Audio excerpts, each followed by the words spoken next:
Welcome to my latest episode of Last Four, where I discuss the last four films I watched. I'm Mike Field from the Forgotten Cinema Podcast, and this week we're talking about killing your way to a family fortune, a time-traveling gangster putting right what once went wrong, a zombie musical, and a thief looking for one last score. Let's go.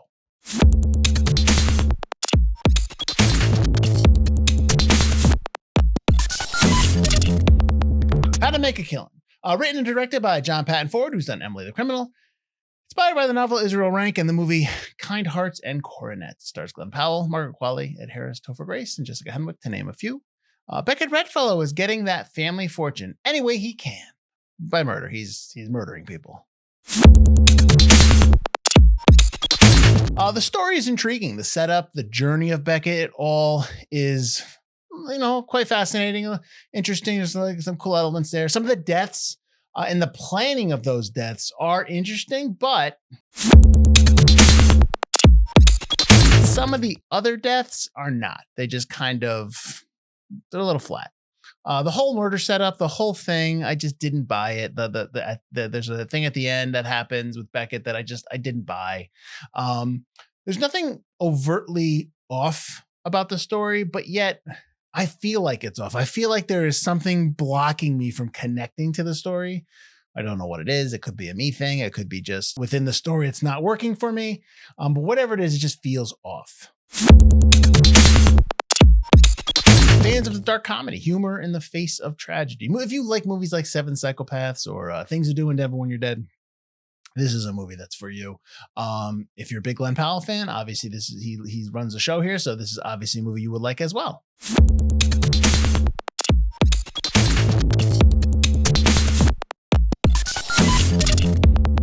All right, next up is Mike, Nick, and Alice. It's from 2026, written and directed by Ben David Grabinski, who did the movie Happily. It stars Vince Vaughn twice, James Marsden, Isa Gonzalez, Keith David, and Jimmy Tatro. Time traveling to right or wrong always ends well for everyone involved, right? That's right, The action, especially the end set piece. There's a lot of nice action here. There's a lot of good hand-to-hand, a lot of gun action, gunplay. It's really good. It really works well. It's done well. The humor, there's a lot of humor with this in this film, especially on the gangster side of the quote unquote bad guys that Mike, Nick, and Alice are kind of up against. There's some little one-liners here and there that are really funny little situations. So that works.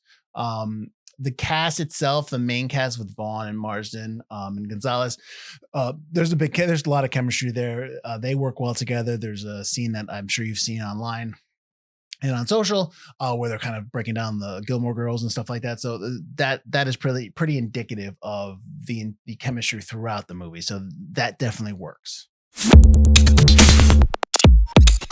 If you're coming in looking for some solid science around the time machine, this is not the movie for you, and you shouldn't. I mean, I didn't.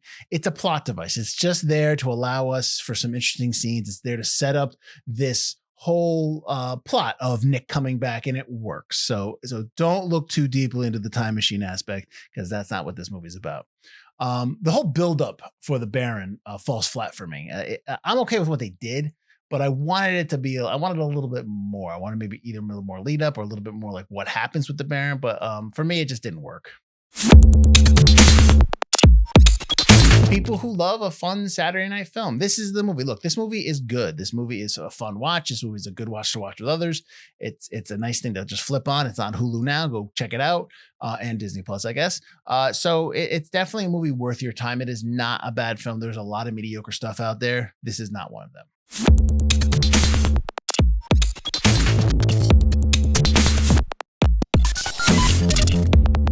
The next film I watched was Anna and the Apocalypse from 2017. Yes, a 9-year-old film. Listen, when you hear a song on your Spotify playlist from this movie and you're like, wow, this really is good. Oh, it's in a movie. Oh, it's a zombie musical. Got to check it out. And that's what I did. This movie's directed by John McPhail, who did Grow, written by Alan McDonald, Tommy Riley, and Ryan McHenry.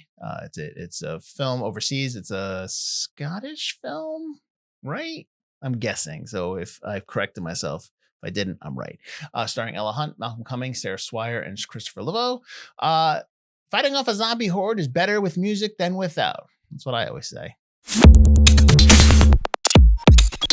The music, obviously. There are some solid songs here, and there are some toe tappers, as they once say. So I definitely recommend that. There's some good bits of humor in this movie. I'm always going to if it's a comedy and it's a horror, especially a zombie horror, I'm always going to compare it to Shaun of the Dead. That's a me thing because Shaun of the Dead is great. But yeah, so it's got that kind of just some kind of humor there. There's some that level of humor in there. The gore effects are really good. They're really decent as well. There's a lot of good stuff going on, practical and digital, but still, that's where we are. If you've seen one zombie movie, you've seen them all. I need to preface this now. I've always said in the main podcast and the Forgotten Cinema podcast that I am not a big fan of zombie films, the subgenre of zombie films in the main genre of horror. It's just not my thing. It doesn't really interest me. So so take that for what it is. Understand that my bias going into this is reflective of what I'm saying here. With the exception of this music, it's just a standard zombie film.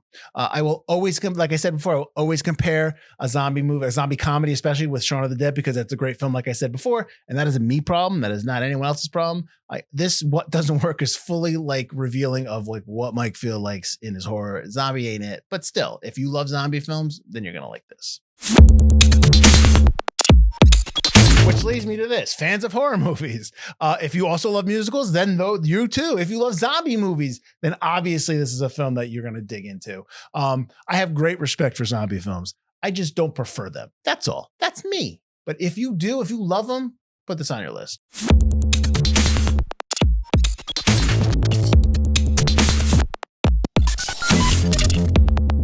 The last film I watched was Crime 101, written and directed by Bart Layton, who did the movie The Imposter. It's based on a novella by Donna Winslow. It stars Chris Hemsworth, Monica Barbaro, Mark Ruffalo, Halle Berry, Barry Keoghan, Nick Nolte real quick, and then Jennifer Jason Leigh even quicker. Robin the Witch for one big score, and then we're out. But we're never out, are we? We never are. Ruffalo's dogged detective performance. I'm a big Mark Ruffalo fan. I like him in like Zodiac, Spotlight, Begin Again. Yes, he's the Hulk, and yes, he's certainly serviceable as the Hulk, and he's good as the Hulk in all these Marvel films, but I prefer outside of that genre, outside of that superhero universe. I think he does a lot of good work outside. Even was in the HBO show Task. He was good in that. He's just a really good actor. So he's really good in this film. He knows his performance. He's got it down. I really like the juxtaposition between the character of Orman, who's played by Keoghan, compare him to our lead, which is Mike, which is played by Hemsworth. Orman is really unhinged and he's prone to violence. And when you compare that to our lead, who is tactical, who is, I get a little bit of an OCD. Everything's got to be, everything, make sure that everything's okay. He doesn't hurt people if he doesn't have to, that kind of thing. I really like that juxtaposition. I kind of wish there was a little bit more of that, but I really enjoyed the differences between the two people who are both thieves who work in the same industry, but they get there differently. This atmosphere of the whole movie is really good. It's very Michael Mann. Yes, very much like Heat, but this isn't Heat. It's like Heat light. Now, there are hints of that raw storytelling that we love in Heat, but there's a little less meat on this bone than there is the other. There's going to be a comparison between this film and Heat because this film takes place in LA. It's about thieves. It's about, it's just inherently going to be compared with Heat. But hey, that's not a negative thing. Heat is a great film. So to compare yourself to Heat is a good thing.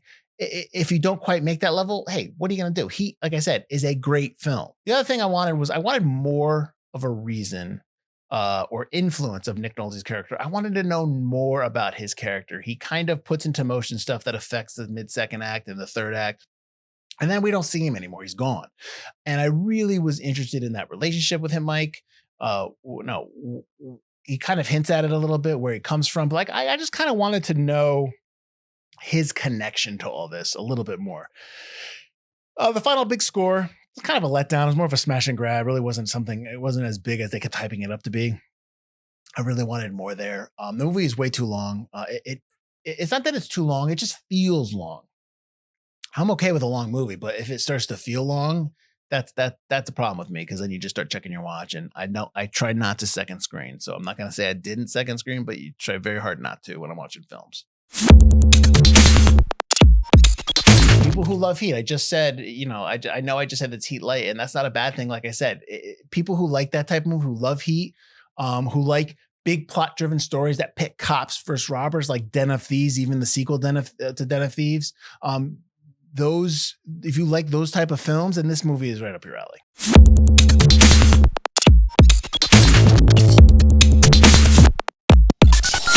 That's it.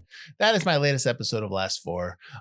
Thank you for watching. Thank you for listening. Just a quick recap. We talked about a man who's trying to kill his way through his family tree to get that fortune. Time traveling gangster trying to correct an error he made, obviously, in the past, because that's hence the time travel. A zombie movie and a musical all in one. And then a thief looking for that one last score like they always tend to do in these films. So that's the Last Four. You can check out the Forgotten Cinema podcast. Obviously, Last Four is on the Forgotten Cinema page on YouTube. It's also in the Forgotten Cinema feed on your favorite podcast portal. Thank you for all the support. You can follow along, subscribe, all that good stuff. Until next time, until I watch the next 4 films, have a good one.